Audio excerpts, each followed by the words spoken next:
This activity is making a wall plaque or a decoration for your walls in the house. You could put it anywhere. Because it's a shell, we tend to put them in bathrooms because of the water. You could use either a starfish or a shell. What you're going to need to start out is you're going to need to buy some brie. And you use the container that you put the brie in to mount everything on. Then what we are going to do is you're going to take and you're going to put the shells around the outside edge. It sounds simple, but it's not simple to get shells to stick on. So what I've come up with is this handy dandy way where you actually take Kleenex, little pieces of Kleenex, roll them in little balls, and then put your glue in the shell, and then put your Kleenex in here. What this does is it gives you a nice smooth surface so that it will stick to your all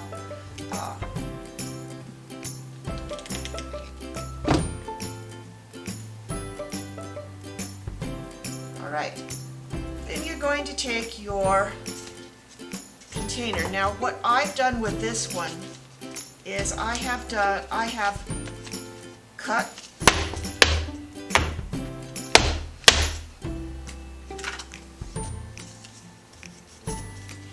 after you get a lot of these little shells with the Kleenex put in and glued in, you're going to take your your brie container, and you're going to start putting them around the outside edge.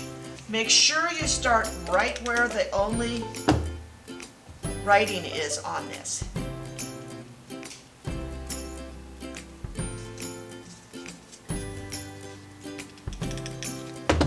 You want to sort them out so that they're in different shapes and different ways. And you're going to go around all around the outside edge, putting them on. Now there's two ways that you can fill in these holes, because you are going to have some holes that you're going to want to fill in to make it look better.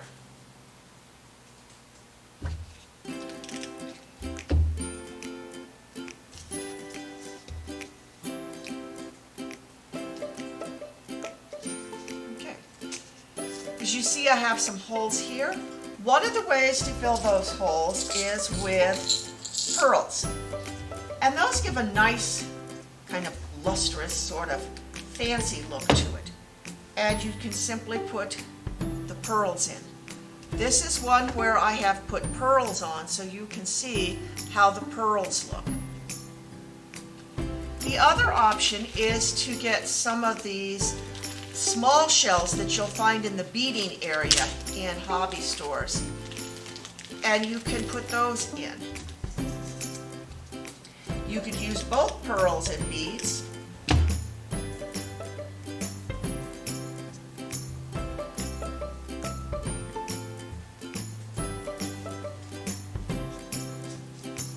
And you can fill them in. Make sure when you're putting things on, you keep the back side smooth. This side it's okay if things are poking out, but you want to keep it so it's flat on the wall. So you could use shells. I used shells on this one, and you can see how nice the shells look.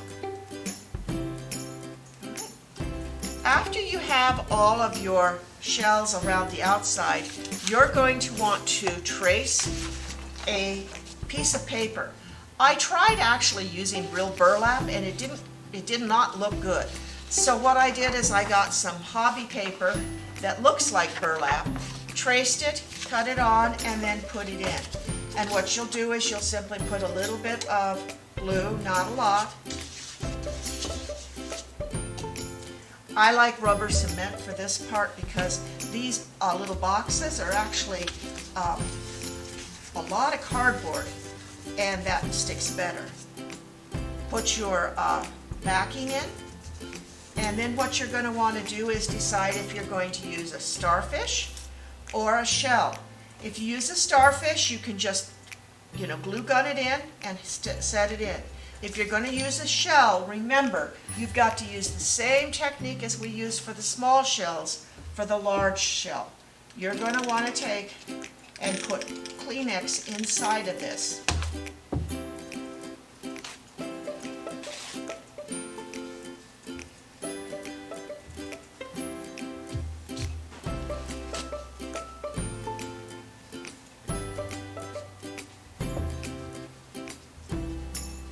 And I find with the larger shells that you push your Kleenex in, fold it over so it's not showing, and you do another round of it.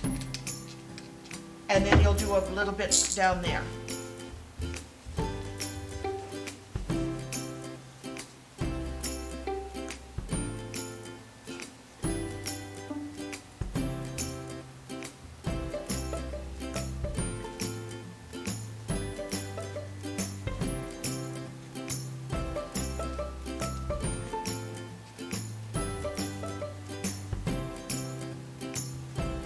And then what you'll do is you'll put your glue along here and glue your shell in. Make sure you also put some Kleenex down here. That will help you keep your shell firmly in there, and it will hold much more securely.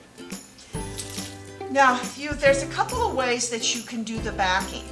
You can put a rope on, or you can take a piece of wood, cover the wood with a piece of paper, and use that so that you could have it mounted on a piece of wood.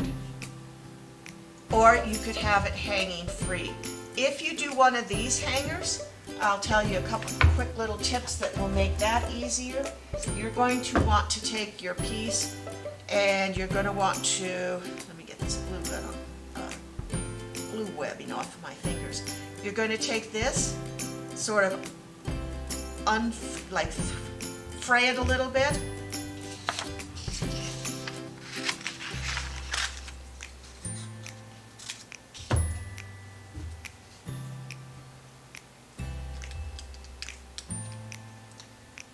Push it down.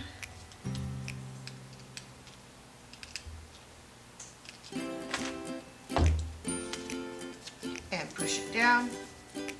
And then you'll get this type of thing. Once you've got this, you can cut around it and you can glue that on the back of your piece. And then what I do after I get that done is I then secure with another piece over that. And that gives you a nice firm hanger to use on the wall. All right, thank you.